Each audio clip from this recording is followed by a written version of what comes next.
Pick 'em pop, big gun Brian Petrie, giving out the lot. One is mortal, you know it won't miss. Gonna take a Yes, shot. sir. Dog lock, that's the underdog. Yeah, they in the hunt. Send them home, that's KO or submission. Yeah, somebody done. Slime ball, yeah, that's the parlay. We gon' make it known. Pick 'em pod from MMA tapes. Yeah, let's get it going. What's up? Listen, I am not in shape to wear white, but this, big guys shouldn't wear white, but this is the Chris Curtis shirt. Chris Curtis Fight Week is here, baby. Let go. Welcome to the MMA Takes podcast. Just got done doing a Twitter Spaces. I'm an old man. I've never done a Twitter Spaces before with the Profit Animals. This guy named Giovanni, who I sent a shirt to a year or so ago. He's been a supporter of me and from Manic Florian to this pod as well for a while. Good dude. He's part of a Discord, and they talk MMA, they talk gambling. We did a Twitter Spaces, and I did all the way up to Charles Duran. So if you're coming over here from that, or if you've already listened to that, and then I'm gonna sound maybe repetitive here. The Anakin Florian is not out yet. We did Katona through on the Anakin Florian. So again, I'm trying to get this out early. Trying to, it's gonna be a Thursday show. And I'm going to try not to repeat myself. I think I said the Sean Woodson joke at least twice now. I'm going to do everything possible not to say that again on my own show. Keep it fresh. But before we get into the fights, I got to, betting recap. Had a great week last week. I was hot. I was hitting everything up almost 4 units. Great week. Missed the slime ball by Tom Nolan. Missed it by Tom Nolan, 2 of 3, whatever. We'll rebound. Hit the green hammer. Green hammer minus 140. It was an easy green hammer over Arlovsky versus Walter Acosta. I mean, that was just free money, right? So we're looking good. We're up 474 is what I made. So 4.7 units, whatever you want to do. Units are $100. I know I'm not a professional gambler. They're not 1,000. Go fuck yourself. But your boy, I talked to you about my inner ears. I got fucking. It ain't got no gas in it. All right. So this board keeps fucking up. I did not hit that button. It just went off again. It's keep going off. It just keeps going off. I had to mute it. So there might not be any sound effects. It just went off again. What is happening here? All right. I mean, let me wiggle it. That work? No. When I'm so old back in the day when the Nintendo broke, you just blew into it or smacked it a couple. It smacked. Went off again. All right. So no sound effects. Sorry. This thing's going fucking crazy. I could restart, but I'm not. I've been actually thinking about getting a new one. You know what I mean? I got this years ago. It's a great product. Very expensive. But there's so many more practical things that doesn't take up all this fucking room on the desk. So that's not here or there. I'm also planning on changing camera angles. I'm all over the place, right? Try to give you a new look. We'll see. We'll do that next week when there's no UFC fight next weekend. Anyway, talking about my inner ears, right? I got double ear infection, sinus infection, whatever. Recovered well, right, with all that stuff. So I woke up the other day with my nose stuffy. And I'm like, God damn. Why am I, it's 8 degrees in Cincinnati. I understand it's cold, but why am I getting so goddamn sick all the time? But I'm like, it's a stuffy nose. You feel pretty good, right? Whatever. And I like doing the sinus wrench. You know what those things are? You take it, you put a little saline solution in a bottle and you squirt it up your nose and just snot pours down your hair. Like my wife can't stand it. I fucking love it. Every time I get like any kind of stuffed nose, I'm like, I get to do the saline or whatever the fuck, sinus wrench, whatever you call it. So again, recover from my inner ears. I still pop a little bit, both ear infections, right? Now, I want to preference this. I think I'm a pretty tough guy. I handle pain well. When I'm sick, I'm a pussy, right? I think every man, when they have a little bit of a cold or whatever, they're a pussy. I'm a pussy, right? But when it comes to like pain, like breaking things and everything, I'm pretty good with that. I've handled that well my entire life. Cuts in the head, stitches, staples, all that stuff. I've been pretty good. When I blew my nose when I had my ear infection and it finally popped for the first time after 4 days and almost brought me to my knees, that was one of the top 5 pains in my world. What just happened to me is now top 4, right? So I go do the sinus wrench. I do one nose.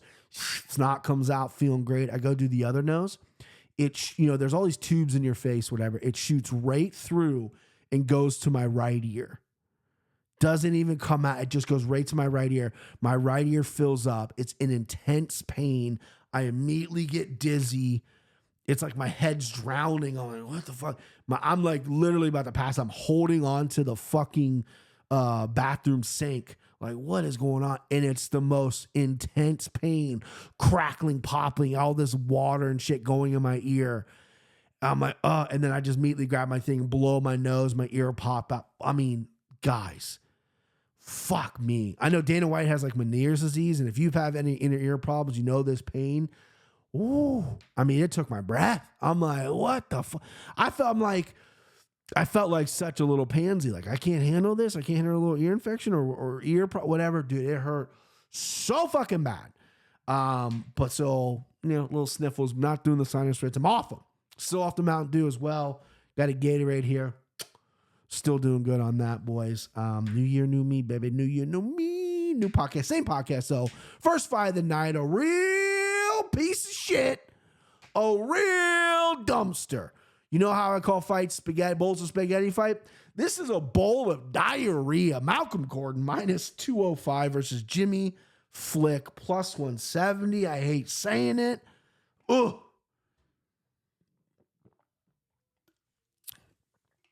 Thing about Gatorade is I can't just take like a little drink. I gotta like chug it. Anyway, this fight sucks, right? Malcolm Gordon, chinny as fuck, decent on the ground, Canadian, trying to get him a win here. Jimmy Flick, retired, came back, just gets knocked out, but he's good on the ground. I keep going back to Malcolm Gordon getting submitted by Amir Abazi. Now, I know Amir Abazi is an elite guy, title contention guy, but Jimmy Flick has a good triangle, and that's what Malcolm Gordon got submitted by. He got submitted by a triangle.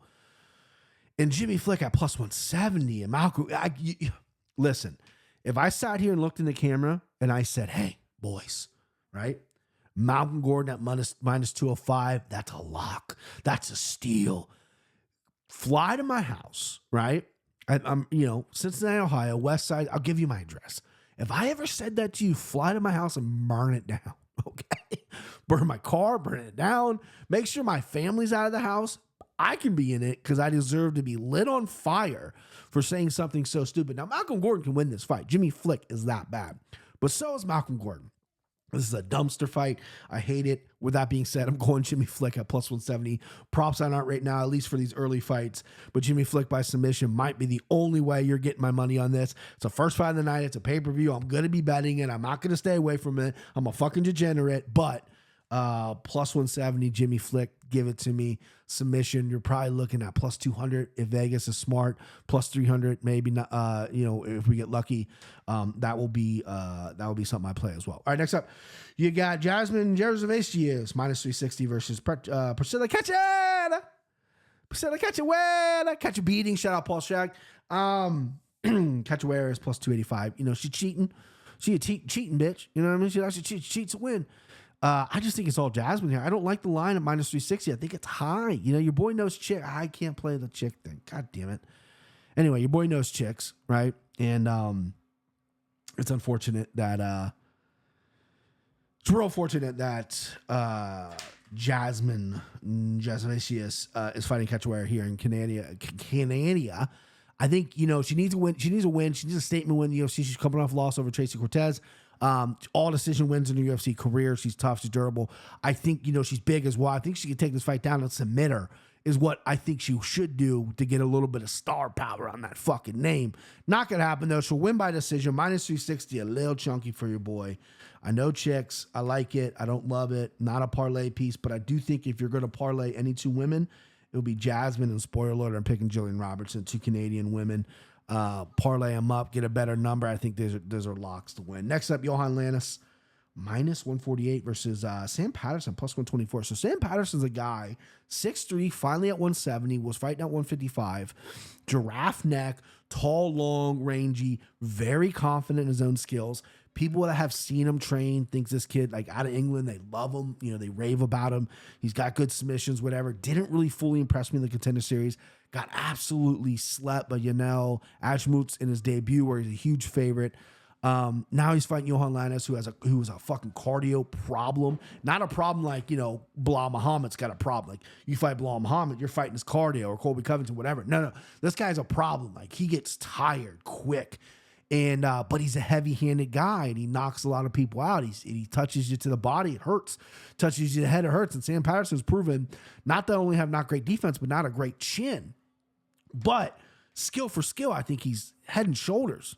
I mean, literally, figuratively, better than Johan. I think Johan is a one-trick pony with bad cardio. I think he's shaping it up a little bit. I've seen improvements of it, but I think if Sam stays long, maybe forces some grappling exchanges, grabs a neck. I like Sam here. I like Sam here so much. He's my dog lock. Let's see if I can get one in. Hello? There you go. Okay, this is dog. Okay, there's a dog back down, just in case the thing plays. Yeah, I like Sam Patterson here. He's my dog lock.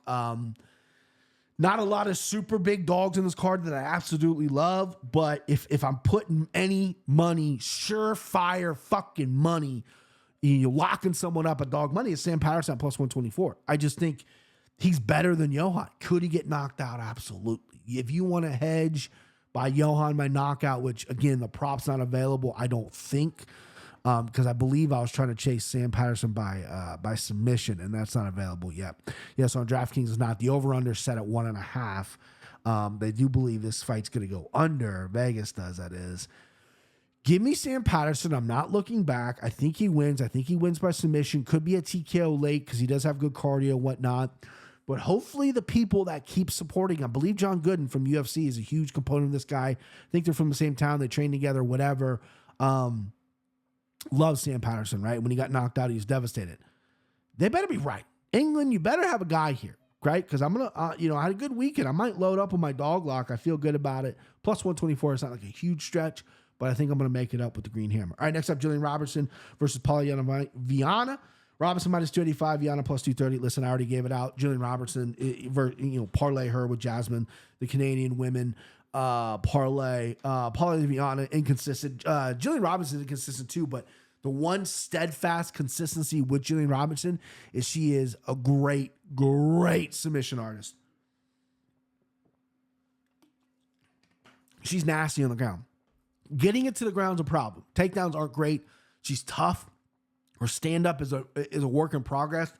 Still not elite, but elite on the ground. And Paula Viana, if she peppers from the outside, avoids takedowns like the floor is fucking lava, we can get interesting here. But Jillian Robinson just needs one. Hits the mat once. I think she has a variety of submissions. She doesn't just hunt for arms or necks, but she has everything.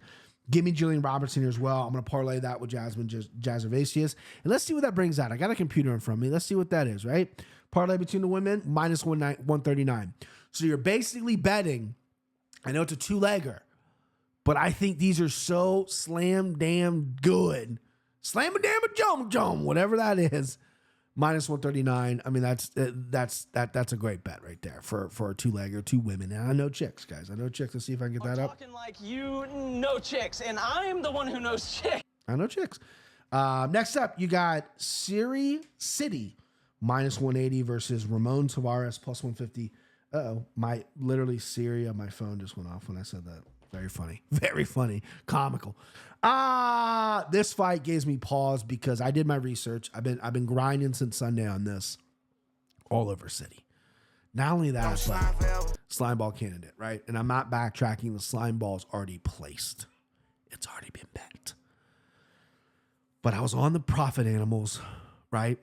Some sharp fucking guys, right? Guys that win money. Sharp dudes. I was on there just now. And two of the, there's only three of us talking. Two of the three, the host and Giovanni, they liked Ramon Tavares here. Power puncher. Good fighter. Record a little weak, if I'm being completely honest. And City's already knocked him out. City knocked him out in the Contender Series. This is his debut in the UFC. And he's getting the guy he knocked out. Ramon Tavares came back in the Contender Series, knocked some dude out, knocked him dead. Right? Knocked him down a bunch of times before that. Big power puncher. And now they're rematching. I loved all that. But both these guys were on Tavares. And it paused me for a little bit because, listen, I don't take bets from anybody else. I take bets from right here. Okay? I get the bets from right here. Or right here. Or beep beep. But no, these guys are sharp and they're right. Maybe I overlooked it. Maybe it was this was my last leg of the parlay I had. I had two other two other people, two other fighters. This is the last one I put down, but I'm not backtracking. I'm going with my gut instinct. I'm going City here. This is what happened to me last week. I went Tom Noland, big favorite, more favorite than City, right? Unknown guy coming out of the Contender Series, and he gets starched. Ramon Tavares has power to knock out City, for sure. But I'm going to go City. I'm going to go gut instincts. I went with my gut. I feel like if you have a knockout over somebody not that fucking long ago, that's going to play mental games when you fight again. We've seen it before. We've also seen people come back on that second fight and look a whole lot fucking better. MMA is fickle, but I'm going to go with my first read. I'm going to go City. The over-under set at 1.5, dead even at -115. I like the under in this fight at -115 as well. Add it to my card. But I'm going to go City here. All right, next up, Charles Jourdain. -180 versus Sean Woodson, +140. Okay, so I'm going to get the joke out of the way. I said it on the Anakin Florian. I said it in the Twitter spaces. Sean Woodson. What is Sean Woodson? Here, let me give you the bit. Let me give you what it is, okay? Well, Sean Woodson, he's listed at 6'2". I don't believe it. I think he's 8 foot tall. That's it. That's the little... Because he looks very long. Long legs, long arms.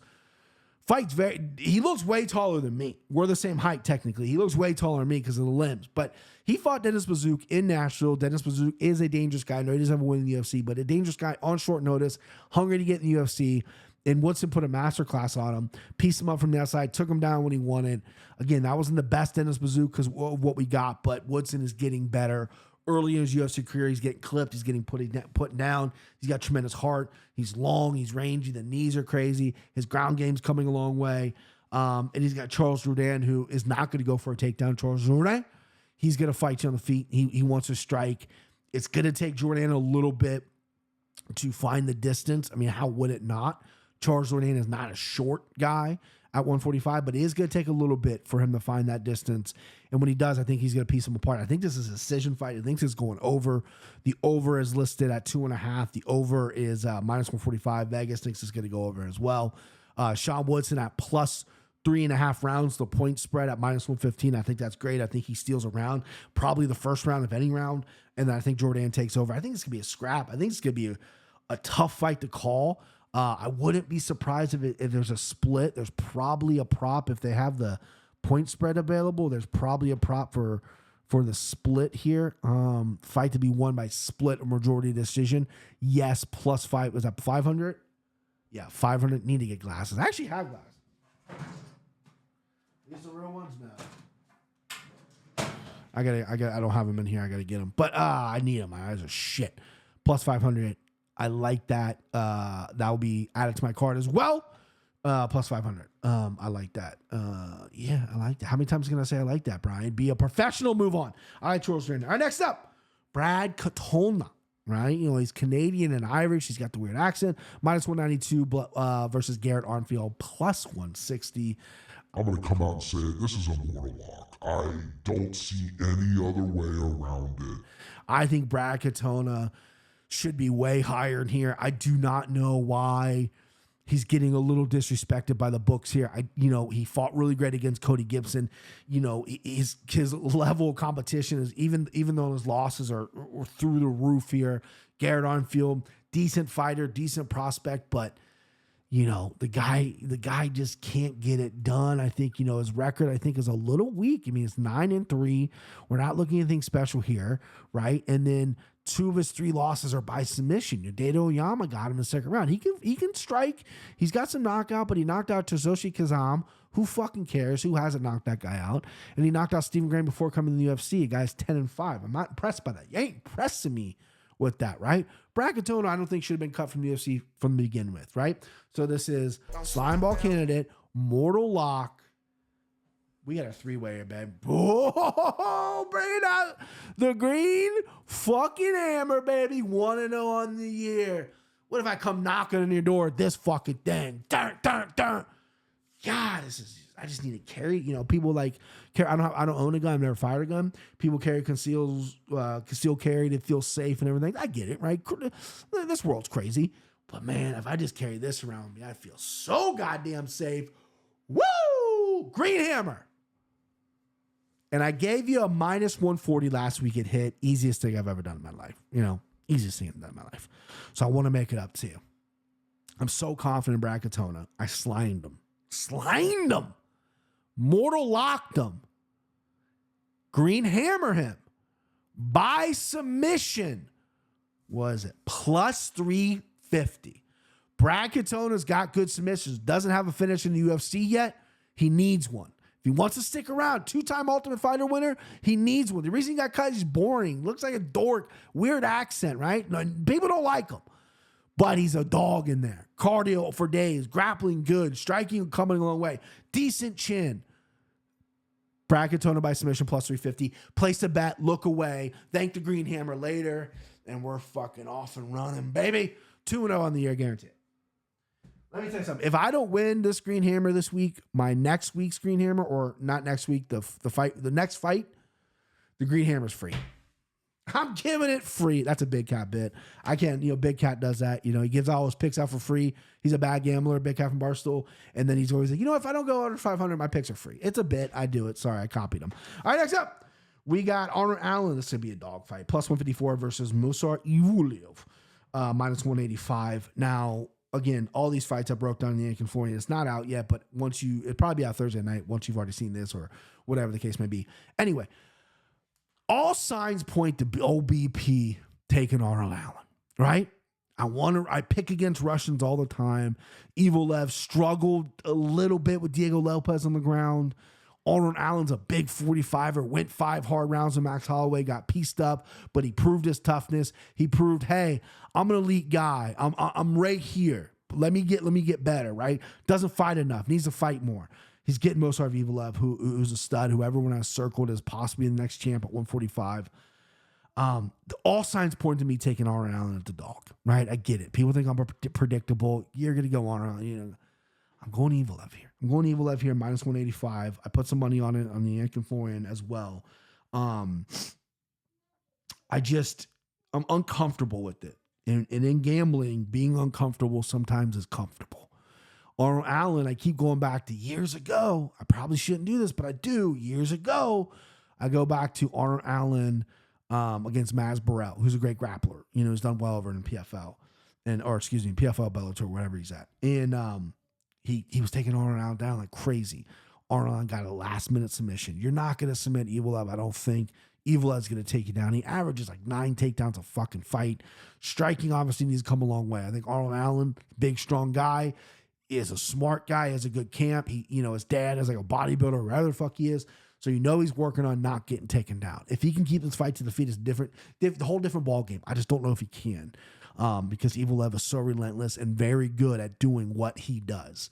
I kind of am rooting for Arnold Allen, if I'm being honest with you, because I don't want like another Russia fucking let me hump your leg, hard to impossible to stop at another division. But Ivulev is good. So I'm going to go Ivulev minus 185. It's going to be by decision. Don't see a finish happening either way. No parlay piece or anything like that. I don't know if I'm going to actually fully bet it, but I think I made a deal with myself that anytime I put money, the fake money that I do on the Anakin Florian, I'm going to really bet it in real life. So I put $200 on it. So I'm going to have to bet that in real life. All right, next up. I got the shirt on. Let me get a drink here. Chris Curtis, minus 175 versus Mark Andre Barrio, power bar, plus 145. All right.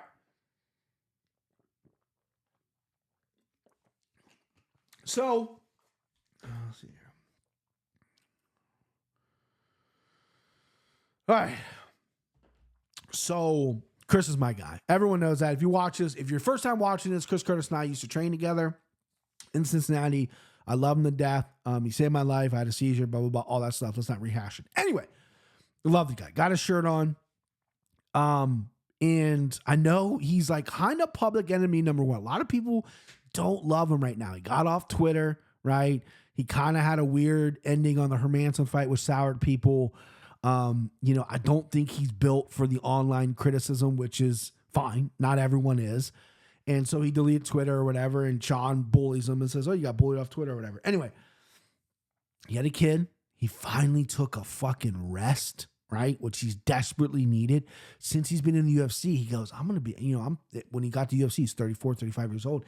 He goes, I need to go. My time's short here. I need to go. spent his whole career getting the UFC, finally got there at 35 when he should have been there at 26. And they're like, and he's like, I gotta go. So he took every fight available, every fight, no matter banged up, I'm not making excuses for him, but he was running with his head on fire. He never took time to himself. Finally took a break after the eye poke on the Imanov fight, which he was losing, by the way. Or the headbutt, yeah, whatever happened, right? No contest. He was losing the fight. I get it. Had a kid and has been resting and quietly, slowly getting back into training, spending time with his kid, playing his video games, all that stuff. Went out to Colorado for this fight to get a new look, to get a new whatever. And I've seen Chris a lot, right? I haven't seen him like in person, but I've seen him on, he's lean, right? He's not the biggest 85er in the world, right? He bulks up to 85. He fought most of his career at 70 in the UFC. He's like, I'm 37. Good to be 37. I'm not cut weight anymore. I'm an 85er. He looks lean, which means his cardio is on point. And you have to be on point to fight a guy like Barrios, because Barrios, since he's been in Florida, has been a different fighter. Those early losses, Barrios, he was still in Canada and just not the guy he is now. Cardio has added so much to his game. He's durable. The only time he's ever been chinned was by Chitty Bang Bang, which happens. And Chris is kind of starts slow and then he builds off the body shots and he breaks people down in the third round. I don't think that's going to happen in this fight. I don't think you're going to break down Barrios in the third round because his cardio is too good and he's too tough. He's a good striker himself. He's very aggressive. Since his cardio has been going through the roof, his volume's been going up. He averaged 39 strikes, landed a fight early in his UFC career. Now he's landing 109, 89, 90. You know what I mean? Chris is, besides the Rodolfo Vera fight, hasn't been throwing a ton of volume. Even the Kevin Gastelum fight, which looked like an absolute war, he didn't throw that much punch or land that many punches. He's got to land on Barrios. He has to. And this was a guy who early in his career moved a lot with his feet. He sat down. That's why he's getting knockouts. Brendan Allen, Joaquin Buckley, Phil Halls. These knockouts were coming later, early in his career. The knockouts would come late because he's cardioing people up. He's piecing them up. He's moving his feet well. Now in the UFC, he's kind of gone flat-footed because I want to land the power shot. I have good enough defense to block. I'm sending one back. Let's see who falls first. That's what he did with Brendan Allen. That's what he did with Phil Halls. That's what he did with Joaquin Buckley. It's worked. But for a guy like Barrios, and we all saw in the Hermanson fight, where Hermanson just outworked him on the feet, didn't really do much. Peppered him.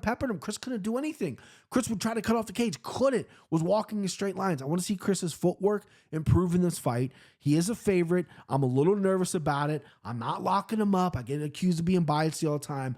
I will say this, though. I think this is going to be fight of the night. I think these dudes are scrapping. I think Chris being away for the period of time he was away, he wants to get in there and absolutely throw down. And the way the last fight ended with the eye, with the injury or whatever, he's chomping at the fucking bit. I know it in my heart he is. This is going to be a fucking scrap. Take that to the bank. If you're at a party with your buddies, whatever, hey, $20, this is fight of the night. You're going to win that $20 because this will be fight of the night. Guarantee it. I like Chris, obviously, with that being said. I want to see a little improvements with his footwork. I want to see him get a little more mobile with his feet. Instead of walking in straight lines, kind of cut him off because Barrios is tough. You can't put him out with a one counter shot. I don't think that's going to happen. You're not going to out cardio him either, right?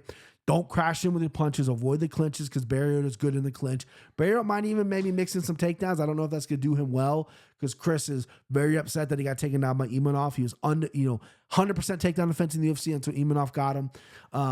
So I know that is something that really fucking stayed with him more than anything because that's something he's really drastically worked on his game because prior to the UFC, that was his MO. You get taken down, he's kind of done.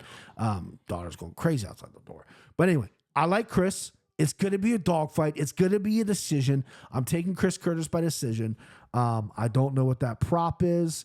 Let me chase it for you. Again, I know you're Homer, you're this, you're that. I get it, but I do think this is a good matchup for Chris. He has to change a few things, I think, to make this by decision plus 140. So I like that. Chris by submission plus 1,800. I ain't gonna hit. But yeah, I like Chris in this spot here. I liked how he mixed it up. He went out of his comfort zone, went to Colorado for a little bit. I like him here. I'm talking myself into it. I was very nervous. I'm nervous every time Chris fights Marc-Andre Barrios 16-6. You know, he's never won as an underdog. He's 0-5 as an underdog in the UFC. Or 0-4 maybe. I don't remember that stat exactly, but yeah, I'm nervous. But I think Chris has better boxing. And I think Chris will land more. I think he'll land cleaner. I think he has better defense. I think he has better boxing. I think he's more athletic. I just hope he starts fast and doesn't get in that same thing where I'm going to not take the first round off. I'm going to drop the first round, and then I'm going to try to battle back, and then maybe it might be too late because then you're splitting the second round, and then you'll win the third round, and everyone's talking about that second round. I know it's a point of emphasis in Chris's mind and Chris's camp, Eric Nesick, all those guys, to get him starting fast. That's been an issue in his career. I like Chris. I like him by decision. Plus 140 added to my card. And obviously, I'm gonna single wager Chris at minus 170 as well. 175. Same game parlay might be interesting. How many strikes are landed? Because I think this could be action packed. I'll have to look into that on Saturday. All right, next up, Neil Magny plus 260 versus Mike Malott, Canadian boy. Canadian, the Canadian who I think can save Canada, in my opinion, does this line move. Plus 280 on Neil Magny, Mike Malott, minus 255. I'm going Neil Magny. I'm going Neil Magny, I'll tell you why. Mike Malott, who I love, because I think Canadian fans are some of the best fans in the world. I truly do. MMA Twitter is full of Canadian fans. Canadian MMA fans are hardcore. They love it. You know what I mean? They don't have the NFL to distract them. They have Toronto, they have baseball a little bit. They don't have, they got the NBA. But they got hockey and fighting, right? That's what they got. And fighting is in hockey. It's in their DNA. So I love Canada. I want Canada to have a star, right? Like, you're not going to replace GSP ever. GSP was a once-in-a-lifetime kind of guy. But you need a guy to come up. They're loaded with Canadian talent. Brad Cantona could be one, but he kind of reps Ireland at this point. Mike Malott's your guy, I think, right? Big price tag on him. Minus 355. Big price tag on him. Neil Magny, though, he's hard to look good against, right? Ian Gary, who I have in high regard, and no one ever has opinions on Ian Gary. Hot topic right now, but he's a good fighter, good young fighter. And Ian Gary thought he's going to go in there and steamroll Neil Magny and knock him out. Not going to happen. We haven't seen Mike Malott extended. We haven't seen him in the third rounds yet. He's only had 11, 12 fights. This is his 13th pro fight. We haven't seen him get extended yet, right? I know he's going to be motivated. He's going to come out with his fucking hair on fire. Neil Magny's going to have to weather some storms, which he's done in the past. Does he have another storm in him? He's getting older. He's getting long in the tooth. I understand that. But Neil Magny is so frustrating to fight. He's long. He's lanky. He'll take you down. His submission defense is good enough, and he'll break it down that he can land a submission of his own. He's got those long arms with the darts. That's kind of how I see this fight going. Either Mike Malott's going to blow him, going to fucking destroy him in round one, right? I'm fully anticipating that. Mike Malott's going to come out, want to get that round one KO, wants to make a stamp like, yo, look what I just fucking did to Neil Magny in round one. Not many people do that. Canada, I'm here. What's up? I would love that. However, I think round one is going to be all Malott. Round two, mostly Malott, but I think Neil's going to start chipping away. And I think Malott's going to tire. I think he's going to get, I don't know why I'm whispering. He's going to get tired. Third round, he's going to come out there. He's going to be fighting on hard. He's got to have a little bit of tiredness, cardio. Might take a fucking sloppy shot because Neil's piecing him up with his, he does no power. He does, the range shots. And he's going to go for an ugly shot. Gets his neck taken. I like Neil Magny. I might play Neil Magny by submission too, just to get fucking wild with it. What is that number? Chase that number, Brian. See, this is why I need a producer. Not really. But Neil Magny by submission. What do you guys think it is? So he's a huge dog at plus 280. Neil Magny by submission, 1,800. Add it to my card. 18-1? Yeah, dude. I know Mike Malott's the guy. Everyone loves him. He's got great submissions. He's high level. But when your cardio goes, everything goes. 18-1. I mean, am I going to be the 18-1 kid if I hit that? I'm going to have to get a shirt that says 18-1. People are like, oh, is that your record? No, motherfucker, that's what I hit. I'm the 18-1 kid, baby. Wow, I didn't think it'd be 18-1. Yeah, 18-1, Neil Magny messed up. Probably not going to hit. I'm getting excited for no reason, but, this is gambling, baby. This is what it does to us. Hey, yo, cool main event. You see how I segue? I'm the best at segueing. You're never going to hear me say I'm the best gambler. I'm the best this, whatever. Blah, blah, blah, blah. But my segues to the next fight, bar none. All right, Mario Bruno Silva, minus 168 versus Raquel Pennington, plus 140. We're looking at a new 135-pound champ. There's supposed to be Julia Pena, right? And Pena got hurt, and Silva and her talking shit. I like Silva. Silva's really kind of not grown on me, but really kind of opened my eyes. She talks that good shit, but she's like rational at times, and she's aggressive. She's getting better. Her submissions are top notch. She's durable. Her cardio's good. She's a bad bitch when she's in there. Pennington's no easy task, though. Pennington's an OG. It's been dog. Be a dog in there, boy. Be a dog. She's a dog in there. She's tough to finish. Never been submitted in the UFC. Tough to finish. I mean, the only time I think she's ever been finished is when she quit against Nunez, which plays in my head. Are the bright lights too bright for Raquel Pennington? I'm going to go Silva. Going to be champ. I'm kind of rooting for that as well. She's also slime ball candidate as well because I know chicks. I'm rooting for it as well because I think Raquel's just a little bit boring for me. She's a fantastic fighter. Her fights aren't that boring. But her in front of the microphone, it's like, God damn, right? I'd rather watch them interview a fucking trash can than her. There's no personality there. Silva, she's crying all the time. She's crazy. And crazy in the best way possible. And her and Pena's got some juice. They could sell the shit out of that come when Pena cleans up and come springtime. And that'll be a dogfight. But give me Silva and New. I mean, someone's going to be in New, but Silva's going to be the champion there. Slime ball parlay candidate number 3. Yeah, number 3. All right, main event. Sean Strickland versus Drexus Duplessis. See how I said that name? Dude, I'm fucking slick with it, right? I've been working on pronunciations with John Anik, and I'm just, at this point, I just do it, without even thinking about it. Drexus Duplessis. You know what I mean? I say it better than he does. You know what I mean? That's crazy. Let's get serious. I don't know what people see in Drexus Duplessis. He wins every fight he fights, right? He's got a great record outside the UFC. Fought some really fucking studs. But the gassing out in these weird fights early in his UFC, I know his nose was broken and all that shit. He was a big guy. Technique, dog shit, right? Heavy as fuck on top. Heart for days. Good chin. Technique, trash. But what I think he makes up for technique is the cardio and the power and the willingness to fucking go in there. When I saw him fight live against Darren Till, and this is Darren Till, the worst version of Darren Till. Maybe the worst version of Darren Till is Derek Brunson, but this is a bad version of Darren Till. In Vegas, and Darren Till, when Darren Till let his hands go, he was piecing up Drexus. It wasn't until Drexus really started mixing the takedowns where he start getting, obviously he finished on the ground. But I don't think he's taking Sean down. Sean is such a good, his takedown offense is so good. He's very anti-jiu-jitsu, so if he gets taken down, he'll pop right the fuck back up.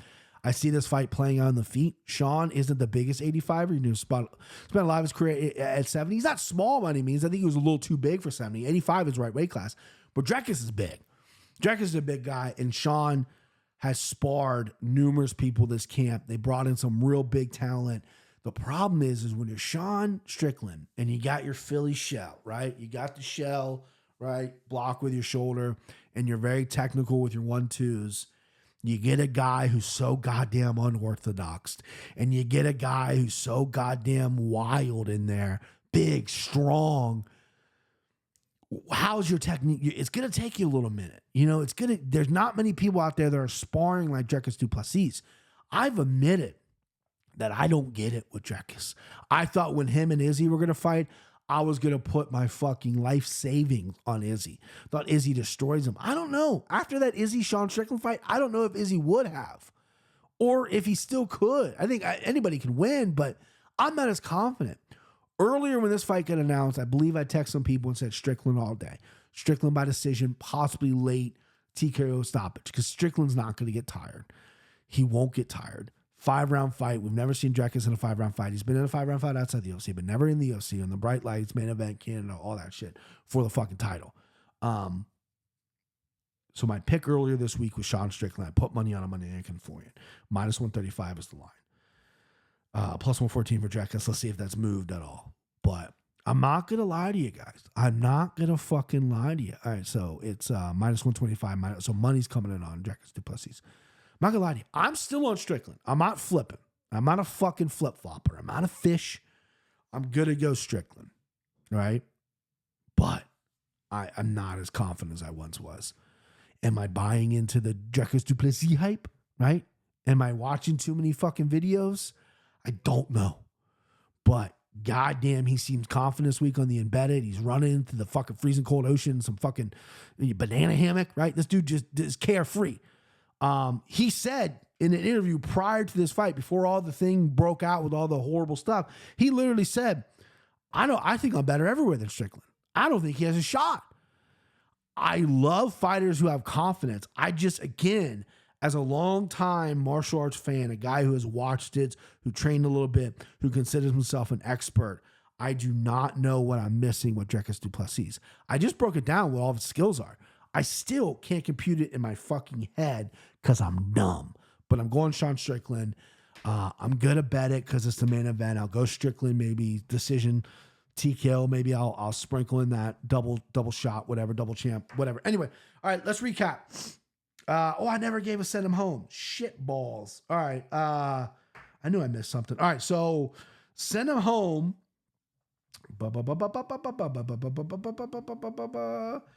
Series City is going, and my phone went off again. Hilarious.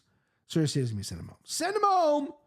City, right? Mortal Lock, Bragatona, and then Dog Lock Sam Patterson. Those are at Green Hammer, Bragatona by submission plus 350. Slime Ball Parlay.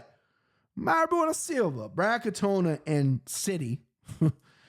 Makes me nervous. Plus 275. Juicy parlay. We like that. All right, that's it. That's your show. Brian Peach on MMA on all social medias. Hit that fucking subscribe button. Trying to get to 2K, baby. Trying to get to 2K. You guys are the absolute best. I love you. And I guess I'll see you. Maybe I'm going to do a show next week. I'm going to do a show next week.